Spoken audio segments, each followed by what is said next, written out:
Bonjour à tous, je m'appelle Sylvain Forge et je suis très heureux de vous annoncer la sortie de mon tout nouveau roman qui s'appelle Le Royaume du Fleuve, un roman qui s'adresse à des lecteurs à partir de 12 ans dans la catégorie Young Adult chez Michel Lafon.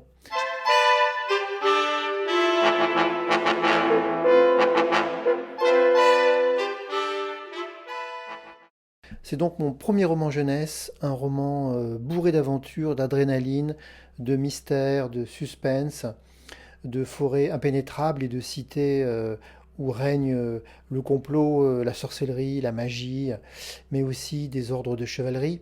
C'est un roman que j'aurais aimé lire quand j'avais 12 ans, à une époque où j'étais fasciné par le monde de la fantaisie et aussi par le monde des héros, des grandes aventures.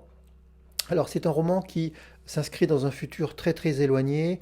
Le monde tel qu'on l'a connu aujourd'hui, tel qu'on le connaît aujourd'hui, a totalement disparu.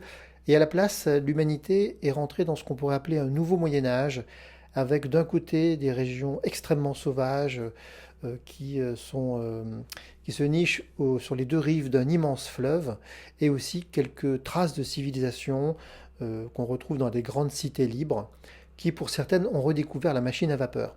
Alors, dès la couverture du livre, vous avez quelques reflets de couleurs, notamment sur la lame de l'épée du personnage, qui est le personnage de Ludéric.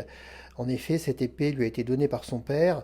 Elle est extrêmement légère, très maniable, mais aussi elle a été confiée à Ludéric en même temps qu'un secret, qui est en fait une technique de combat, une botte secrète que son père va lui enseigner et qui va faire de Ludéric un redoutable bretteur.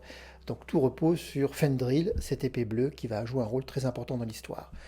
Et puis sur la couverture, vous avez aussi des reflets bleus sur le collier d'une jeune femme dont on voit qu'elle est albinos. Il s'agit donc bien sûr de Malvina. Et là encore, ce collier qui est composé de griffes creuses remplies de différentes poudres, eh bien chacune de ces griffes va jouer un rôle aussi assez important dans l'histoire. Et puis vous pourrez découvrir aussi au début du roman une carte du royaume du fleuve, et pour ceux qui habitent en Loire-Atlantique, ils se rendront compte que cette géographie ressemble étrangement aux environs de la ville de Nantes. Vous découvrirez également un bref résumé des principaux personnages, et puis aussi tout à la fin du roman, un petit glossaire où vous pourrez vous y retrouver parmi toutes les créatures étranges, parmi toutes les plantes dangereuses qui peuplent le royaume du fleuve.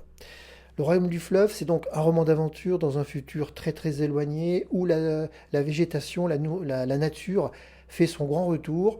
Une nature qui est devenue très rancunière. Comme si la nature disait à l'homme, tu m'as eu une première fois, mais tu ne m'auras pas une seconde fois. Donc c'est un monde particulièrement rude, peuplé de superstitions, de magie, de sorcellerie, dans lequel nos héros auront fort à faire.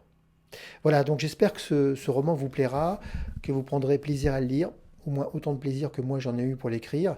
Et je vous dis sans doute à très bientôt pour de nouvelles aventures autour du royaume du fleuve. Merci, bonne lecture à tous. À bientôt.